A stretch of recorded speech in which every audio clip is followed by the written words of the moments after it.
Hey everyone, my name is Justin Dubin. I'm a urologist and men's health specialist here in South Florida. And I want to give you guys a little bit of background on erectile dysfunction. Now, the first question you may have is, what is erectile dysfunction? How do I know if I have it? Well, by definition, erectile dysfunction is the inability to get or maintain an erection for satisfactory sexual activity. Now, if you have that, you may be struggling with erectile dysfunction. And believe it or not, erectile dysfunction is quite common. It's about 40% of men in their 40s, 50% of men in their 50s, 60% of the men in their 60s, 70% of men in their 70s.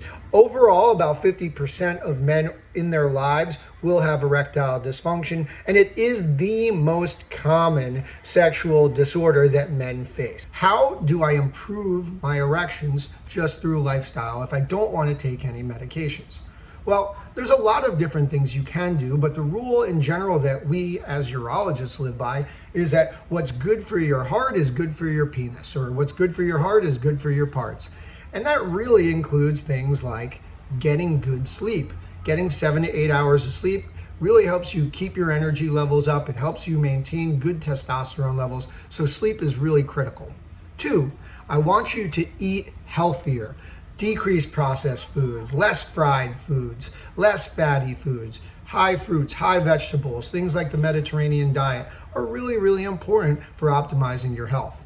Number 3, exercise. Now, I encourage everyone to do cardio as well as weightlifting, but if you have to choose one, the data shows that resistance training, also weightlifting, increases your testosterone levels more than doing cardio. I'm interested in taking Viagra and Cialis.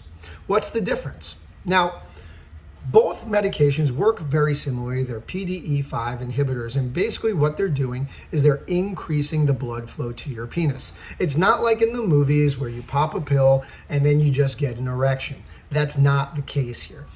They work by improving the blood flow to your penis, so when you are aroused and you get an erection, you get a better, stronger erection that hopefully lasts the amount of time that you want.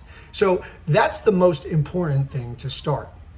You know, if Viagra and Cialis doesn't work, what can I get for my erectile dysfunction?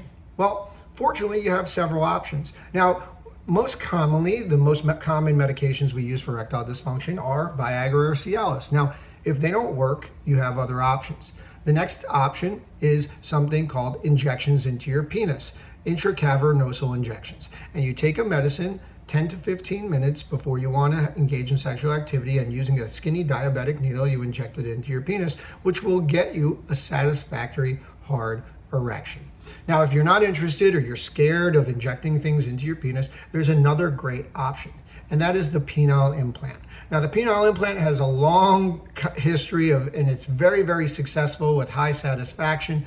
But I think the simplicity of it is that you basically have a quick procedure, usually less than an hour and a half, and you're able to use a device that's inside your penis that no one can see, and you can maintain and sustain a hard erection by pumping the device up, and when you're done and achieving a satisfactory orgasm with the same sensation that you would have had before, you can put it right back down. I go to the gas station and I buy these pills for my erections. What's the deal? Are they safe? Because they work. And, you know, I got to tell you, I really do not recommend taking those over-the-counter gas station pills. There's a lot of data showing that these pills have very dangerous products inside them. And you may say, why?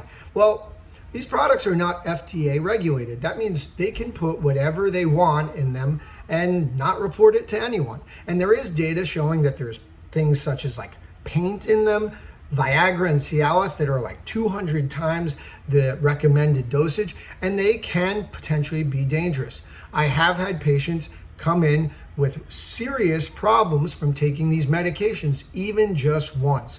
So I really do not recommend you taking those over-the-counter gas station pills. Instead, go talk to your local healthcare provider who can give you something that's safe and we know well controlled and regulated.